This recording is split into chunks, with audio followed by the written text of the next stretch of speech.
guys, it's Jorefel and welcome to my little channel.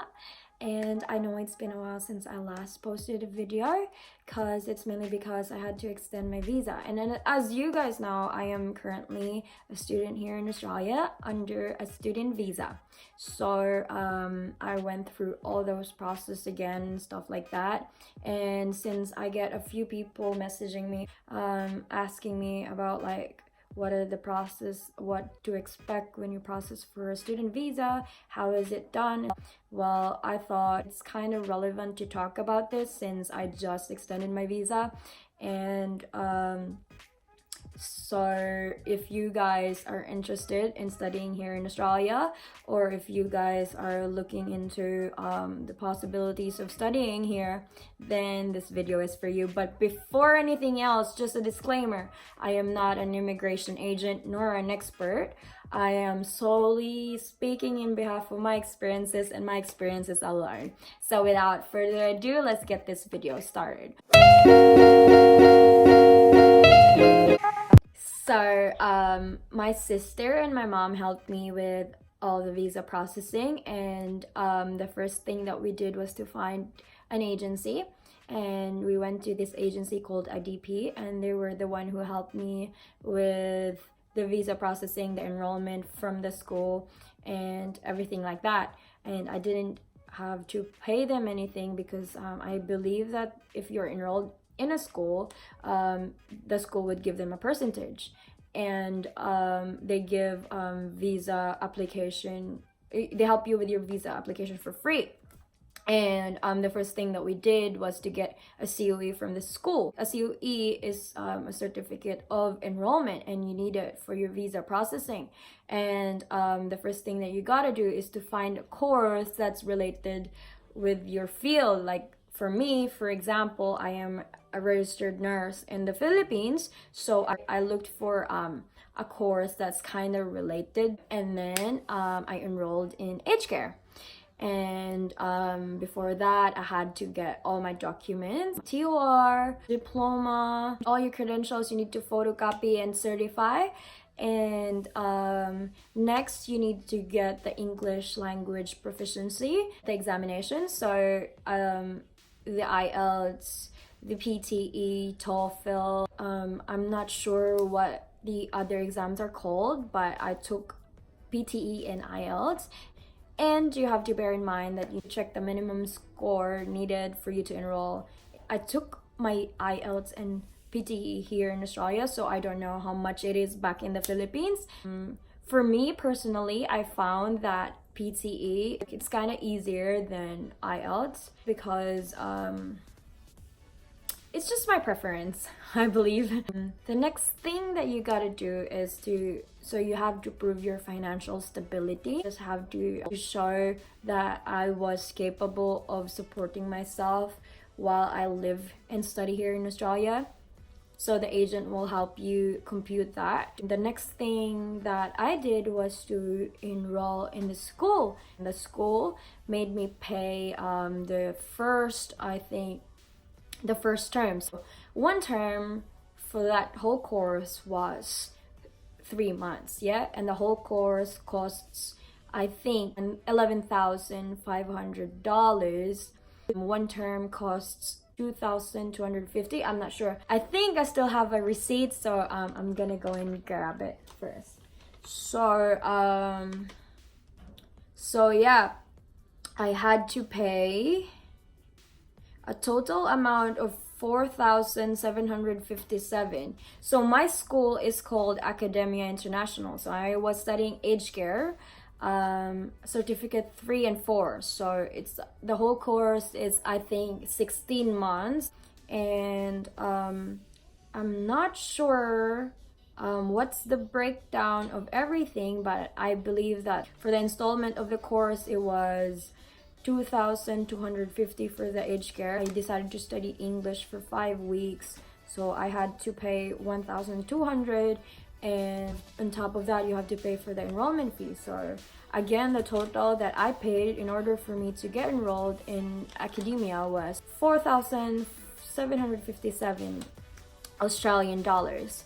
So yeah, and then I finally got my COE. And then the next step after the COE is that you need to get the overseas student health cover, which is, it's kind of like insurance, kumbaga, parang insurance siya. So here in Australia, they have this thing called Medicare that only citizens and PR can, I believe, can enjoy.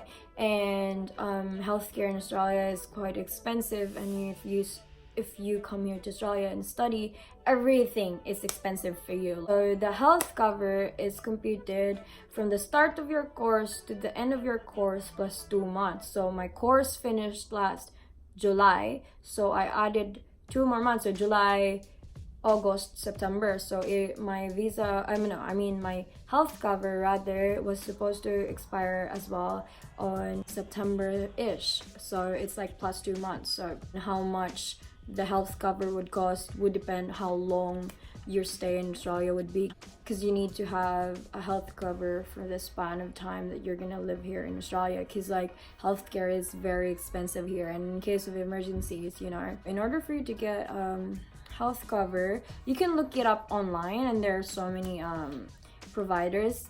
I tried Bupa before, and now I'm on NIB, and it just depends on whichever you think is best for you. So just look it up online and check whatever is preferable for you. And the next thing that you would do is to write a statement of purpose.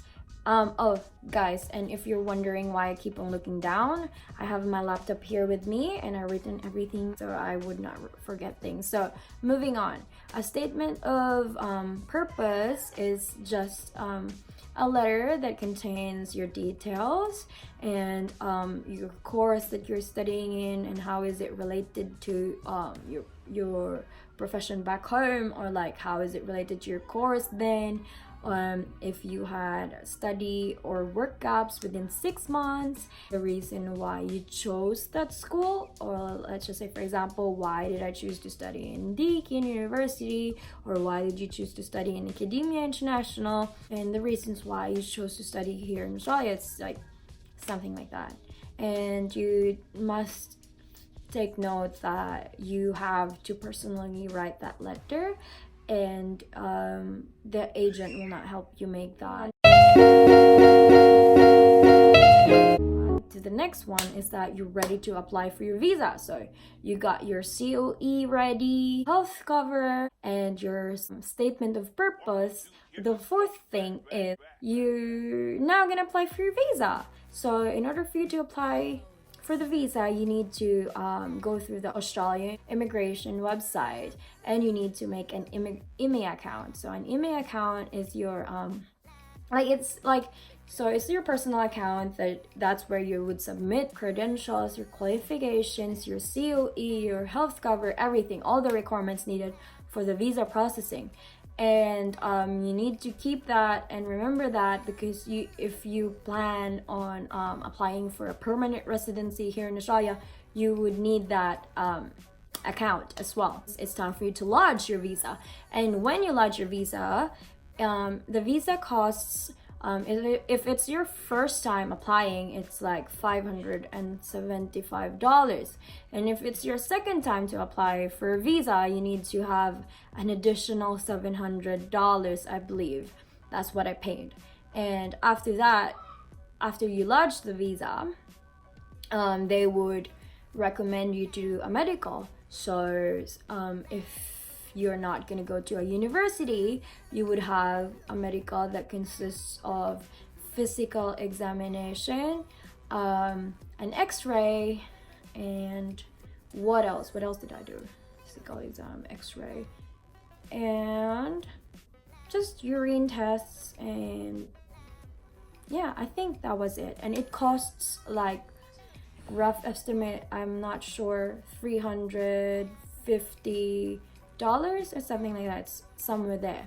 So if you're gonna be studying in a university, and I believe if you're gonna study nursing, you would need to have an extra medical. So what I did recently was I had the same thing, chest x-ray, my urinalysis, I got my blood taken to have HIV tests, Hep B and Hep C tests, and the last thing was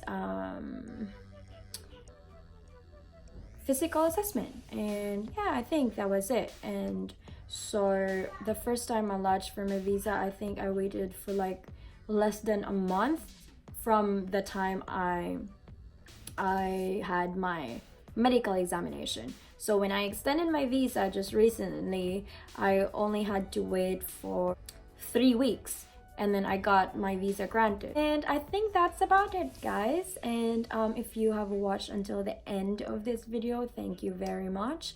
And if you guys have any questions about visa processing or recommendations for future videos and everything like that, comment down below.